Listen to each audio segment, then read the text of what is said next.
মূলো পাতা অনেকেই অনেক রকমভাবে ভেজে খেয়ে দেখেছেন। একবার এই পদ্ধতিতে মূলো পাতা ভেজে খেয়ে দেখবেন, অবশ্যই ভালো লাগবে। আর এই মূলো পাতা ভাজার জন্য কি লাগবে, লাগবে মূলো পাতার ডান্ডাগুলোকে কেটে পাতাগুলো এই সাইজের করে কেটে নিয়েছি। লাগবে বেসন,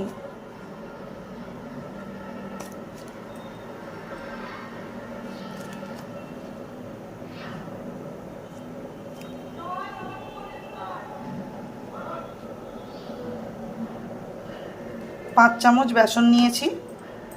সাথে দেব কর্নফ্লাওয়ার,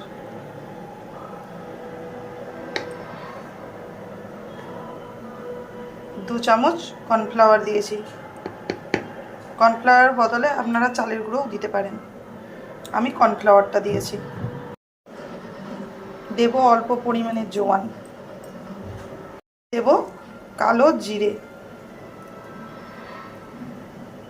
দেব নুন, দেব সামান্য হলুদের গুঁড়ো। সমস্ত উপকরণ দিয়ে দিয়েছি। এবার জল দিয়ে একটা ব্যাটার বানিয়ে নেব। একসাথেও জলটা দেব না, একটু একটু করে জল দিয়ে ব্যাটারটা তৈরি করে নেব।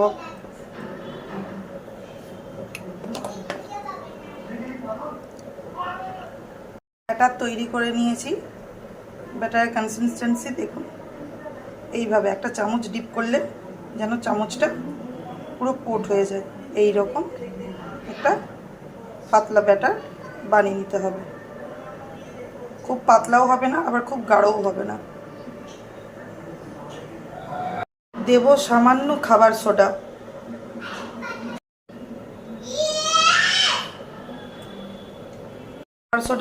খাবার সোডা দিয়ে দিয়েছি। এবার এটাকে মিক্স করে নেব।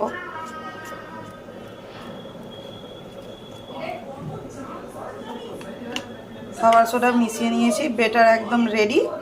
এবার মূলো পাতাগুলোকে এর মধ্যে ডিপ করে ফ্রাই করব। পাতাটাকে বেসনের মধ্যে ভালো করে ডিপ করে নেব।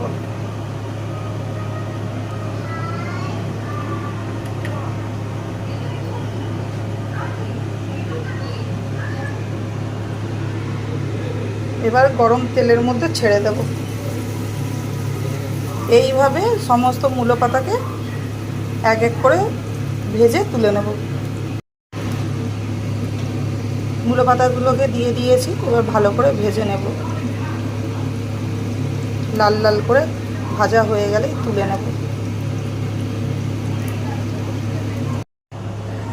এই যে লাল লাল করে ভেজে তুলে নিয়েছি, দেখুন কত সুন্দর দেখতে হয়েছে আর কতটা খাস্তা মুচমুচে। এরকম আওয়াজ শুনে বুঝতে পারছেন নিশ্চয়ই কতটা মুচমুচে হয়েছে। দেখুন সমস্ত মূলো শাককে বেসন দিয়ে ভেজে তুলে নিয়েছি, খুব মুচমুচে খাস্তা হয়েছে। এবার এটাকে আপনারা মুড়ির সাথে গরম গরম খেতে পারেন, চায়ের সাথেও খেতে পারেন, এমনকি গরম গরম ভাতের সাথেও খুব সুন্দর লাগে। এইভাবে একবার মূলো শাককে বেসন দিয়ে বানিয়ে খেয়ে দেখবেন আর কমেন্টে জানাবেন কেমন লেগেছে, কতটা মুচমুচে হয়েছে।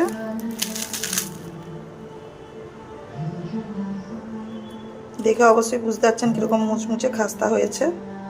একবার এইভাবে বানিয়ে দেখবেন।